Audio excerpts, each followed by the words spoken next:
A paz do Senhor Jesus, quero fazer esse vídeo aqui a respeito do chamado de Deus. Como viver esse chamado? De que forma eu devo pensar? Como deve andar minha mente a respeito desse chamado? Olha só, em João 4, capítulo 37, diz assim: assim é verdadeiro o ditado, um semeia, o outro colhe. Eu os enviei para colher o que vocês não cultivaram. Outros realizaram um trabalho árduo e vocês vieram usufruir do trabalho deles.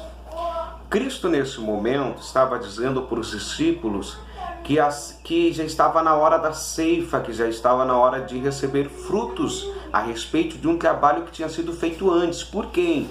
Pelos profetas, pelos homens que antecederam a Cristo, antecederam a João, pregando, levando a palavra de Deus, despertando o povo, preparando o caminho para que Jesus viesse. A ideia que Jesus quer passar ali é que a obra na vida das pessoas, na vida de quem eu quero resgatar a Cristo, de quem Deus através de mim quer resgatar, essa obra nem sempre ela vai se ocorrer usando Deus um instrumento só, um pregador só, um intercessor só. Essas pessoas elas vão passar pela mão de diversas pessoas. Por que eu estou começando por esse ponto? Um semeia e o outro colhe. Porque algumas pessoas que são chamadas por Deus, às vezes se frustram quando elas percebem que elas estão semeando na vida de alguém, mas elas não colhem resultado. A primeira coisa que você precisa ter em mente, se você foi chamado por Deus, todos somos chamados para algo em Deus, mas se você foi chamado por Deus e não está vendo o fruto, a colheita do teu trabalho em Deus, é isso, você está semeando, outro vai vir e aperfeiçoar a obra que você fez. Assim como também você vai colher coisas muito rápido de outras pessoas, conversão, transformação, mudança de mente, muito rápido de outras pessoas que outros lá atrás prepararam para que chegasse na tua mão. Essa é a primeira grande lição.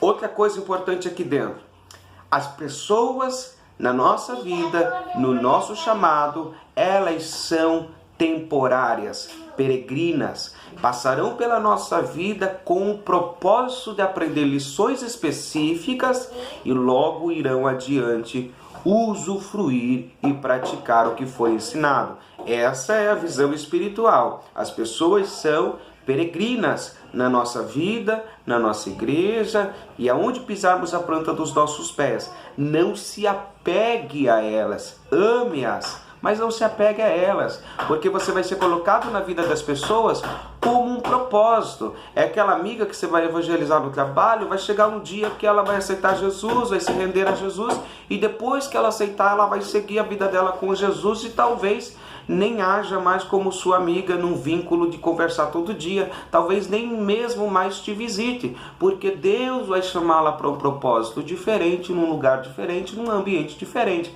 Então não se apegue às pessoas pelo caminho, se dedique a elas como se você estivesse se dedicando para Jesus, todavia não faça delas ídolos para você, porque a tua vida é um propósito na vida das pessoas. O propósito pode semear, o propósito pode ser colher, o propósito pode ser o que Deus quiser, só entenda isso, é passageiro. Muitas pessoas se frustram, principalmente quem está na frente de obra. Ah, mas por que fulano saiu? Por que fulano nos abandonou? Eu já entendo isso. As pessoas estão comigo por um propósito. Quando atingir aquele propósito, se o propósito de Deus dentro daquilo foi que elas permaneçam ao meu lado, elas permanecerão. Se não for, elas não permanecerão, porque a Bíblia diz assim, nada pode ser dado ao homem se do céu não for dado primeiro. Então existe um momento de transição, mudança. E esse momento é muito importante na nossa vida e na vida de quem está fazendo a obra de Deus. Outro ponto importante aqui para quem foi chamado por Deus e está fazendo uma obra para Deus é 1 Coríntios, 3º capítulo, verso 11 até o verso 15. Porque ninguém pode pôr outro fundamento além do que já está posto, qual é Jesus Cristo. Preste atenção nisso. O principal fundamento que você deve colocar na vida das pessoas, a base do que você deve fazer na vida das pessoas, é anunciar Jesus conforme a multiforme graça que Ele te deu, através dos dons e talentos que Ele te deu, mas você deve buscar fundamentar essas pessoas em Jesus Cristo. Não é fundamentar nos costumes da igreja, nas regras da igreja, é principalmente em Jesus. Porque uma pessoa fundamentada em costumes, ela não recebe vida eterna, mas uma pessoa fundamentada em Jesus recebe vida verdadeira e vai receber também, conforme a sua busca em Jesus, o novo nascimento. Então, fundamente as pessoas que passam pelo teu caminho em Jesus. A outra questão, e se alguém sobre esse fundamento formar um edifício de ouro, prata, pedras preciosas, madeiro, feno e palha, a obra de cada um se manifestará na verdade, o dia declarará, o último dia, o dia que o Senhor virá, porque pelo fogo será descoberto, o fogo provará qual seja a obra de cada um. Se a obra de alguém que edificou nessa parte permanecer, esse receberá galardão. Presta atenção. Um edifício de ouro, prata, pedras preciosas. Esses 3 primeiros são obras feitas para a glória de Deus e dentro da vontade de Deus. Obras feitas por inspiração de Deus em nossa vida. O que Deus mandou eu fazer. Obras de madeira, feno e palha são obras que eu, como homem, quis fazer sem que Deus mandasse, sem que Deus quisesse, sem que fosse vontade de Deus, sem que fosse bíblico. Eu te dar um exemplo muito claro. O que está acontecendo hoje em dia? Os pastores estão inspirados humanamente a construir grandes templos, mas eles estão esquecendo do cuidado com as pessoas que estão dentro dos grandes templos. São pessoas que dizem que os seus pastores não têm acesso a eles, não conseguem conversar com eles, não conseguem ter a intimidade de uma ovelha com seu pastor. Logo, eles estão fazendo grandes obras, mas eles estão esquecendo das obras mais preciosas, o ouro, a prata e as pedras preciosas, obras feitas para a glória de Deus, obras que são a vontade de Deus. Então tem muita gente buscando uma administração de um chamado de forma humana, natural, terrena, e esquecendo que o melhor do nosso chamado é ouvir a voz do meu Senhor e obedecer. Eu viver o que o Senhor quer que eu viva. As pessoas estão buscando resultados aparentes, sendo que o pouquinho espiritual vale muito mais do que o muito terreno. Preste atenção nisso. As nossas obras serão provadas pelo fogo, pelo Espírito de Deus, diante do tribunal de Cristo. Obra não garante salvação, obra garante galardão. E o nosso galardão pode ficar comprometido conforme qual é o método que nós usamos para fazer a obra de Deus. O galardão, não falo de salvação, salvação é por graça. Por quê? Deus tem o desejo de nos galardoar na eternidade. Isso só Ele vai determinar o que vai ser a cada um. Mas receberá um galardão mais privilegiado, entre aspas, aqueles que fazem a obra conforme a vontade de Deus, não conforme a vontade de homem. Porque os 3 materiais ali, madeira, feno e palha, representam coisas terrenas, passageiras, breves, que não são duradouras, que não são frutíferas, que não dão fruto. A obra do homem pode dar resultado aparente, mas o fruto não permanece. Então, a nossa obra será provada, vai permanecer os que suportam o fogo, ouro, prata e pedras preciosas. Então faça obras para a glória de Deus, porque Paulo, mesmo sozinho, ele tinha convicção que ele receberia a coroa da vida, a coroa da honra, a coroa de glória. Ele tinha convicção, porque ele sabia que a obra que ele estava fazendo era a obra que Deus o mandou fazer, e não que homens mandaram fazer. Tanto mesmo que Paulo começa o seu chamado sendo chamado por Jesus, e não pelos apóstolos. Paulo é vocacionado por Jesus. E aqui outro ponto importante: não deixe que homens imponham chamado na tua vida, função na tua vida. Deixe que Deus inspire essa função. Essa função precisa nascer no céu e derramada sobre você. E Deus usa homens para confirmar. Então não deixa, irmão, vou te ungir a tal cargo, a tal função na igreja, porque eu senti de Deus e não sei o que. Peça para Deus confirmar para você. E essa confirmação não é só profecia. Peça que Deus confirme aqui dentro, te visite em sonhos, te visite em visão. Tem muita gente que se frustrou porque foi colocado de forma humana numa vocação eclesiástica e acabou se frustrando lá dentro porque não tinha a unção que o capacitaria para viver, suportar e vivenciar todas as aflições do chamado. Porque quando Deus me vocaciona, junto com a vocação, Ele me capacita para que eu suporte as aflições da vocação. Então não deixe que homens imponham chamado sobre a tua vida. Que Deus venha colocar isso. Deixa eu ver. Outra coisa importante para quem foi chamado por Deus. Ter resultado na presença de Deus não tem nada a ver com quantidade de pessoas ao teu lado, não vai ter nada a ver com quantos discípulos te seguem, não tem nada a ver com quantos estão te louvando, te elogiando ou estão na obra de Deus com você, não tem nada a ver com isso. O chamado de Isaías era ele pregar e o povo não entender nada. Isso, né? Aqui é outra história. Mas Isaías pregava porque Deus queria endurecer o coração do povo para dar ao povo a sua sentença por causa da teimosia e da rebeldia do povo. Isso é Isaías.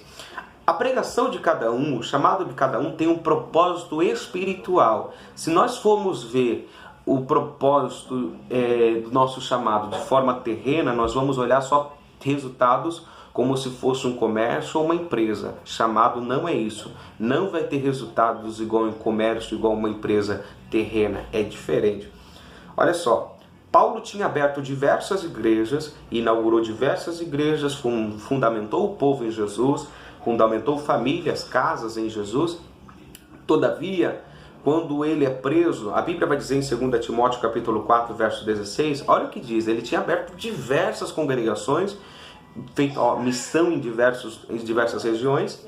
Quando ele estava preso, olha o que aconteceu. Ninguém me assistiu na minha primeira defesa, ninguém me defendeu, ninguém apareceu. Antes todos me desampararam, que isto não lhe seja imputado. Um apóstolo que fez uma grande obra de salvação, Deus através dele, para a glória de Deus. Quando ele precisou de alguém, todos desapareceram, todos desampararam. Mas ele pede perdão e pede que esse pecado não seja imputado. Paulo tinha maturidade. Ele entendia que o propósito dele ser usado na vida das pessoas não é que as pessoas depois o retribuíssem. Amadurece nisso. O propósito de você fazer a obra de Deus na vida das pessoas não lhe garante justa retribuição de pessoas, mas garante algo aqui, olha só. Mas o Senhor me assistiu e me fortaleceu, para que por mim fosse cumprida a pregação e todos os gentios a ouvissem, e fiquei livre da boca do leão. Paulo não recebeu justa retribuição de homens, mas recebeu uma justíssima retribuição da parte de Deus. Deus o defendeu, Deus o fortaleceu, aleluia, e livrou da boca do leão, livrou da boca dos adversários, para que ele, olha só o porquê que Deus livrou, para que por mim fosse cumprida a pregação e todos os gentios o ouvissem. Quando eu estou vivendo o meu chamado, o meu propósito, quando eu quero viver a minha vocação, Deus vai me livrar para que eu cumpra o meu propósito. O fato de Deus livrar Paulo não era para uma satisfação pessoal, um deleite pessoal, não era para dar férias para Paulo, nem descanso para Paulo, era para que Paulo continuasse pregando o Evangelho de Cristo, cumprindo o propósito dele e indo até Roma, indo até o lugar que Deus queria ser glorificado diante de grandes autoridades.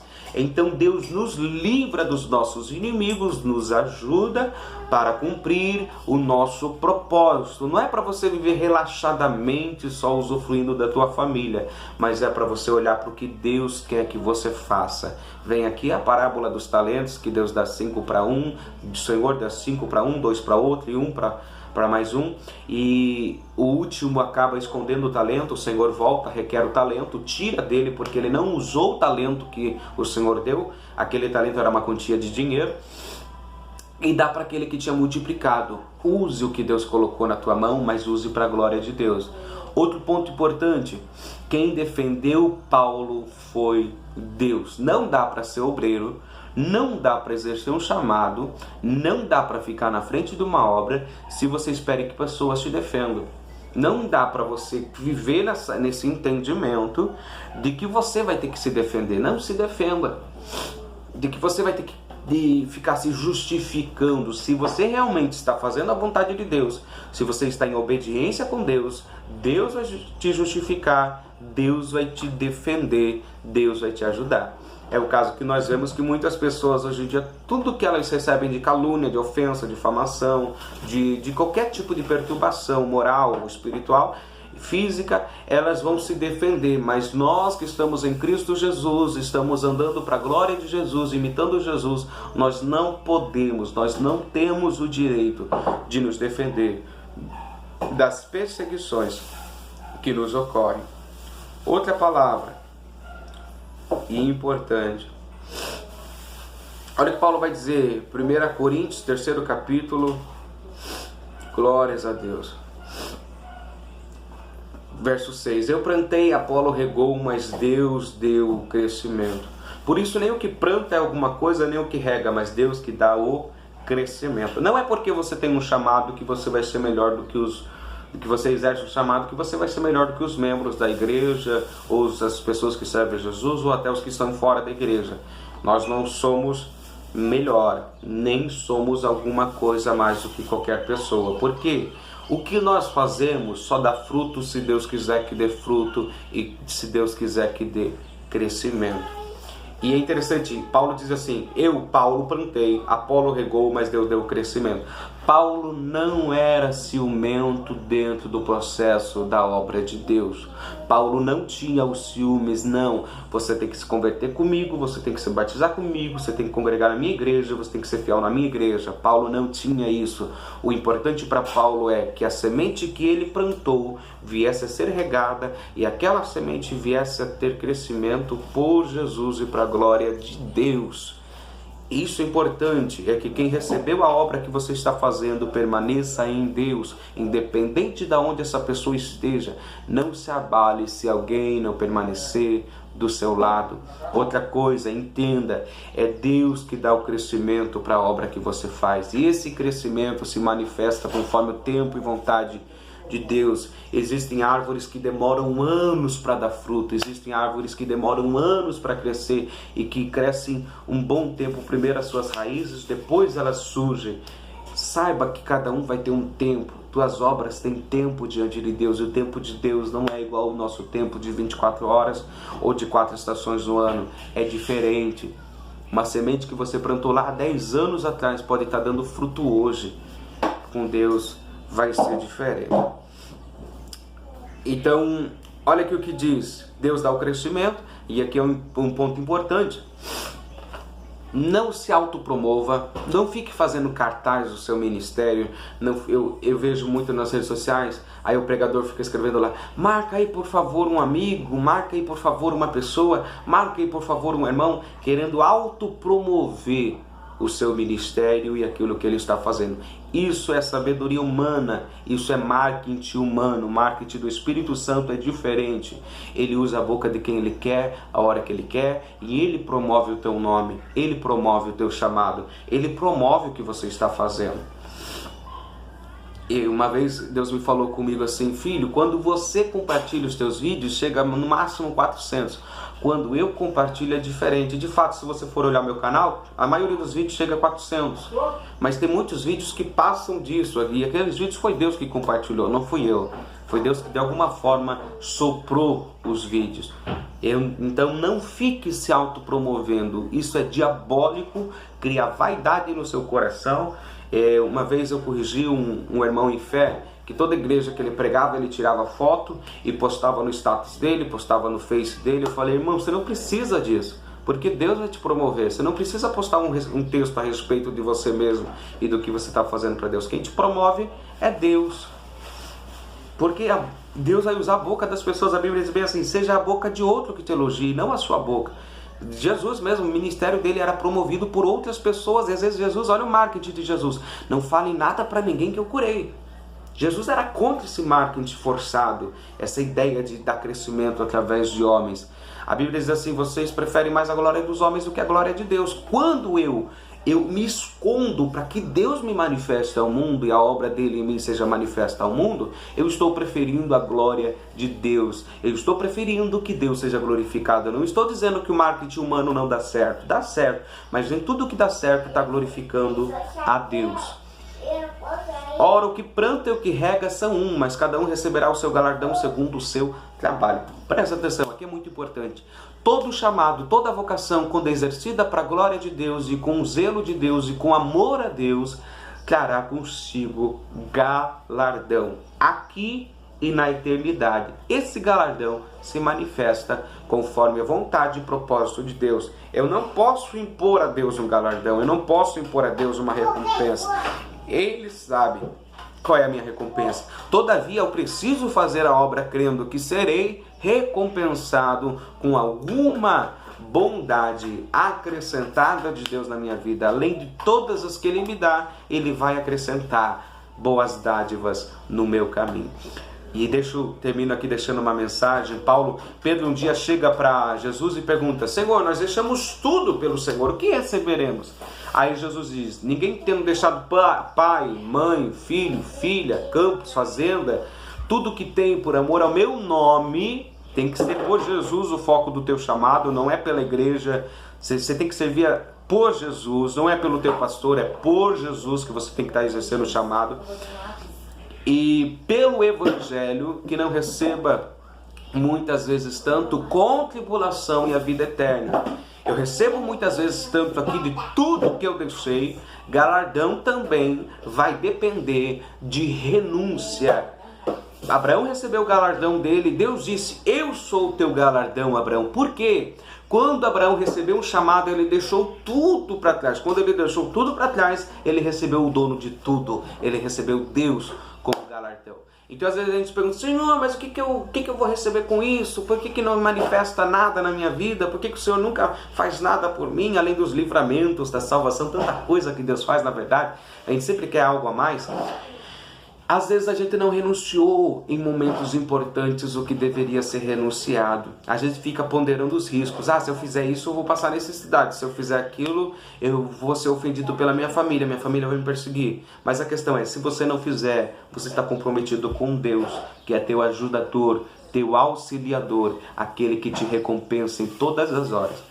Voltando aqui então para Paulo, nós receberemos segundo o nosso trabalho, o nosso galardão. Esse trabalho tem que ser feito para Jesus e pelo Evangelho. Eu não posso só servir a igreja, eu devo servir o Evangelho. Tem gente que é obreiro na igreja fiel, obreiro de segunda a domingo na igreja, todavia não está nem aí para o Evangelho, não liga em pregar o Evangelho, não liga em viver o Evangelho, não liga em praticar o Evangelho, vive as doutrinas da igreja, as tradições humanas da igreja, de estar ali, de usar tal roupinha, de usar tal vestes, mas não promove o Evangelho na casa e não promove o Evangelho onde pisa a planta dos pés.